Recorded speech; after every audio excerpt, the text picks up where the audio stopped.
صحیح حدیث میں آتا ہے ایک صحابی درخت لگا رہے تھے. رسول اللہ صلی اللہ علیہ وسلم نے ان سے پوچھا کیا کر رہے ہو؟ ان صحابی نے کہا یا رسول اللہ میں درخت لگا رہا ہوں. آپ نے فرمایا کہ تمہیں کیا پتا کہ یہ درخت تمہاری زندگی کے ساتھ وفا بھی کرے, 5 سال بعد یہ پھل دے گا, تمہارا کیا بھروسہ کہ 5 سال بعد زندہ رہو گے بھی نہیں رہو گے. تو یعنی اس میں آپ نے گویا درخت لگانے کی حوصلہ شکنی کی ہے. اس حدیث سے پتہ چلتا ہے چھوڑو دنیا, درخت لگانا, پودے لگانا اور یہ کیا ہے دنیا داری. وہ میں ایبٹ آباد میں تھا تو وہاں ہمارے ایک دوست تھے, میزبان تھے نا. جب میں سونے کے لیے لیٹا تو انہوں نے, آپ کو پتہ ہے ان علاقوں میں شاعری بہت ہوتی ہے, دروازوں پہ بھی تکیوں پہ بھی. تو میں جب سونے کے لیے لیٹا تو رات کو نا بستر کے تکیے پہ شعر لکھا ہوا تھا بڑے خوبصورت دھاگے سے, آگاہ اپنی موت سے کوئی بشر نہیں, سامان 100 برس کا پل کی خبر نہیں. تو میں نے اس سے کہا یار یہ اتنا خطرناک شعر کم از کم تکیے پہ تو نہ لکھو. سونے کے لیے ہم لیٹ رہے ہیں اور بتایا جا رہا ہے کہ پل کی خبر نہیں ہے اور موت. میں نے کہا یہ سونے کے لیے یہ چیزیں نہیں ہوتی, یہ جب صبح اٹھے نا تو پھر دروازے پہ لکھو یہ سامنے. نیند تو کم از کم آدمی کو, جس کو پتا ہو کہ پتہ نہیں میں صبح اٹھوں گا کہ نہیں اٹھوں گا, وہ تھوڑی آرام سے سو سکتا ہے. میں نے کہا شعر بہت اچھا ہے مگر یہ اس کا موقع نہیں ہے. تو رسول اللہ صلی اللہ علیہ وسلم نے حوصلہ شکنی کی درخت لگانے والے کی. کیا درخت لگا رہے ہو لوگ, یعنی زندگی کا کیا ایک پل کا بھروسہ نہیں ہے اور 5 سال کی پلاننگ کر رہے ہو. دوسری طرف ہم دیکھتے ہیں صحیح ہے مسلم کی حدیث ہے, رسول اللہ صلی اللہ علیہ وسلم نے فرمایا. تبھی میں کہتا ہوں دیکھو جن کے پاس ادھورا علم ہے نا وہ مروائے گا.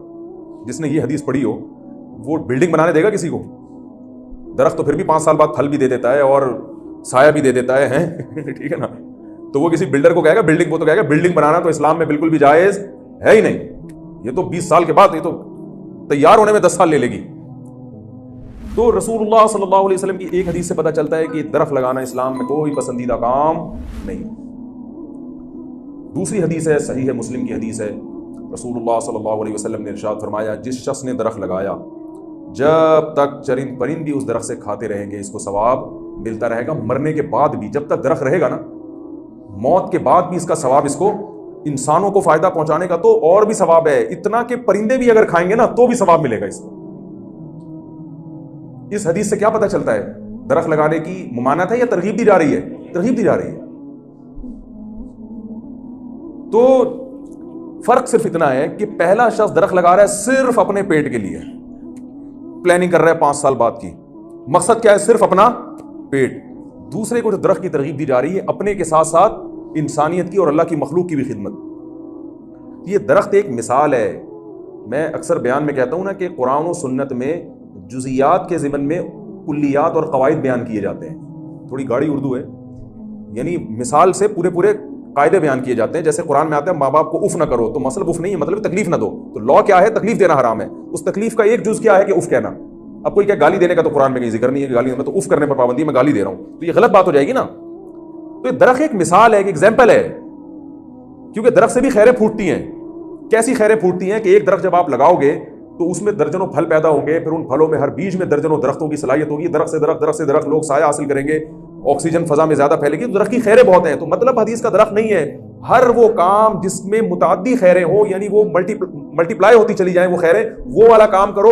اس کے لیے تمہیں زندہ رہنا ضروری نہیں ہے. اس کے لیے بیج ایسا رکھ کے جاؤ کہ پھر کوئی غم نہیں ہے, کل مر گئے, پرسوں مر گئے, ترسوں مر گئے, یہ خیر پھیلتی چلی جائے گی.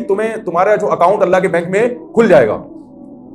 تو آپ مجھے بتاؤ, ایک درخت جو انسان کو جسمانی فائدہ پہنچاتا ہے اس کی, اور جو جانوروں کو فائدہ پہنچا رہا ہے اس کی اتنی فضیلت ہے, تو ایک وہ درخت, ایک ڈاکٹر اگر میڈیکل سائنس میں ترقی کر کے اچھا ڈاکٹر بن جاتا ہے, اس کی خیریں درخت سے زیادہ ہیں یا نہیں ہیں؟ بہت زیادہ ہیں اس کی خیریں. حضرت یوسف علیہ الصلوۃ والسلام کے کو جو اللہ نے اکاؤنٹنگ کا علم عطا کیا, اس کی خیریں درخت سے کروڑا گنا پوری قوم کو تباہ ہونے سے بچا لیا انہوں نے, اور اپنا خاندان بھی بچا لیا.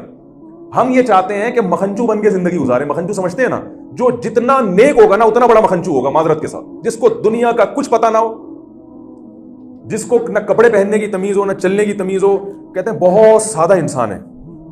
اتنا نیک آدمی کہتے ہیں میں نے اپنی زندگی میں کبھی بھی نہیں دیکھا, ہمیشہ فیل ہوتا ہے, اس کو پرواہ ہی نہیں ہے اس کو. الحمدللہ اللہ توکل پہ چل رہا ہے, اس کو اللہ کا شکر ہے. کسی چیز ہمارے فرمایا کرتے لوگ کہتے ہیں نا ہمارے پیر صاحب بہت سادہ ہیں, تو مطلب یہ ہوتا تھا کہ بہت احمق ہیں, بے وقوف ہیں, ان کو کچھ پتہ ہی نہیں ہے کہ دنیا میں ہو کیا رہا ہے.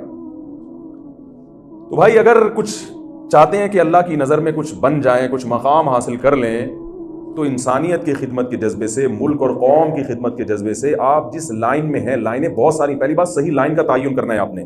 نبی نے درخت کی مثال دی ہے جس میں خیر ہی خیر ہے, درخت میں شر نہیں ہوتا, نقصان نہیں ہوتا, درخت میں فائدے ہی فائدے ہیں. درخت کا کوئی نقصان آج تک سامنے نہیں آیا سوائے چند مخصوص درختوں کے جو کاربن ڈائی آکسائڈ ہوا میں پھینکتے ہیں یا وہ زمین کا پانی سارا چوس لیتے ہیں, لیکن درخت نارملی فائدہ ہی پہنچاتا ہے نا درخت.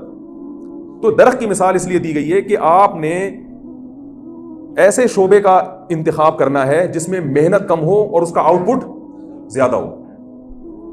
ایجوکیشن کی لائن میں اس شعبے کو سیلیکٹ کرنا ہے جس میں آپ کی محنت کم ہو اور فائدہ زیادہ سے زیادہ. دیکھو ایک آدمی نیمبو کی پیٹیاں, وہ مالٹے کی پیٹیاں لے کے لوگوں میں صبح شام بانٹتا ہے, اور ایک درخت لگا دیتا ہے.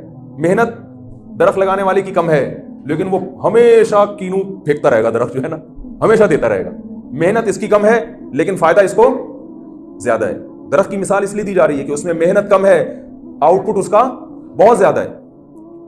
تو درخت کی مثال میں دو چیزیں آپ کے سامنے آ گئی ہوں گی انشاءاللہ.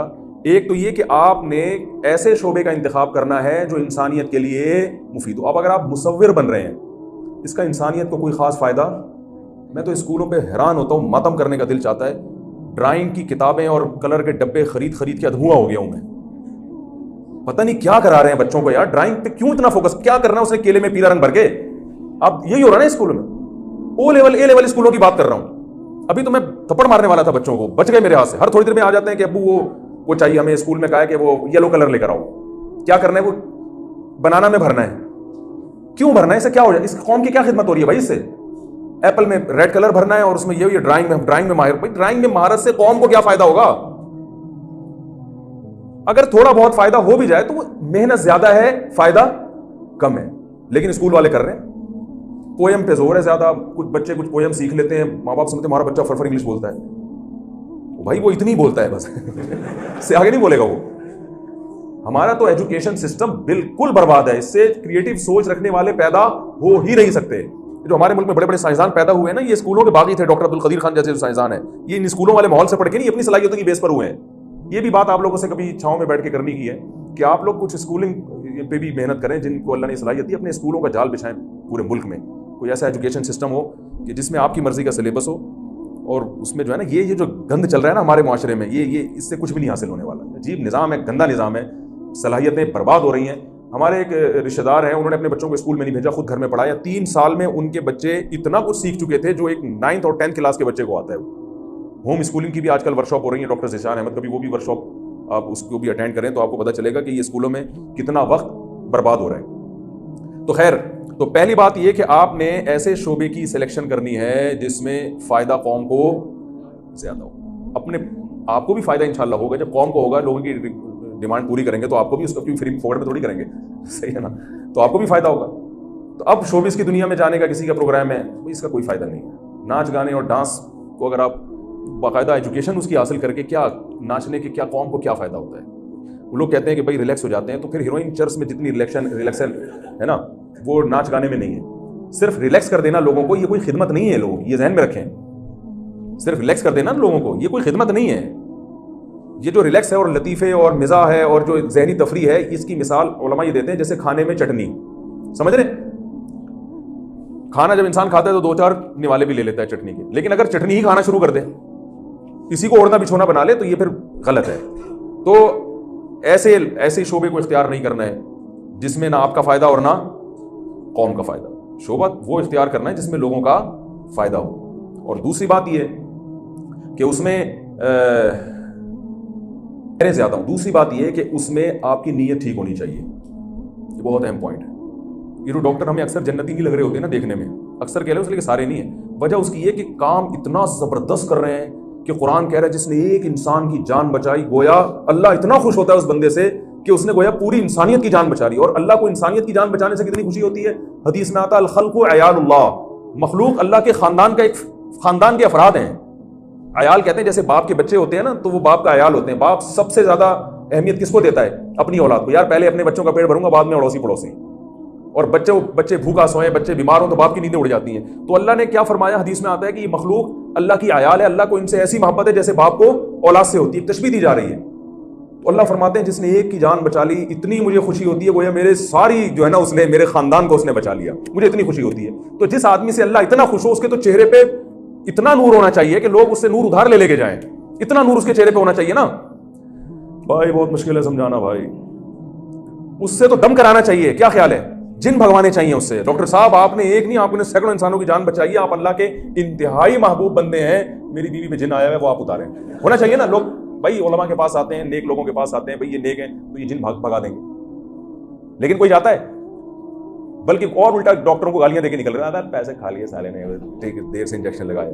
وجہ اس کی یہی ہے کہ بھائی کوئی ویژن ہی نہیں ہے اس کا. ان کا بہت سو کا انسانیت کی خدمت کا جذبہ ہوتا ہی نہیں ہے. اس کی سب سے بڑی دلیل آپ دیکھیں, پیشنٹ کو جو نسخہ لکھ کے دیا جاتا ہے وہ اسی میڈیکل اسٹور پہ لکھتا ہے جو کلینک کے ملتا ہے, جو کلینک کے ساتھ ہے. اس کے علاوہ پوری کائنات میں وہ میڈیسن کہیں مل ہی نہیں رہی ہوتی. یہ اس کی علامت ہے کہ آپ پیشنٹ کے ساتھ خیر خواہ. بھائی جو آپ اپنے بچے کو جو دوا لکھ کے دو گے نا, آپ کو پتا ہے یہی فارمولے کے ساتھ یہ دوا فلاں کمپنی کی آدھی قیمت پہ مل رہی ہے, تو میں کیوں یہ ڈبل قیمت والی کمپنی لکھ کے دوں؟ اس لیے کہ انہوں نے کمپنی سے رشوت لی ہوتی ہے, پیسے لیے بھی ہوتے ہیں. تو یہ پیشنٹ کے ساتھ خیانت ہے.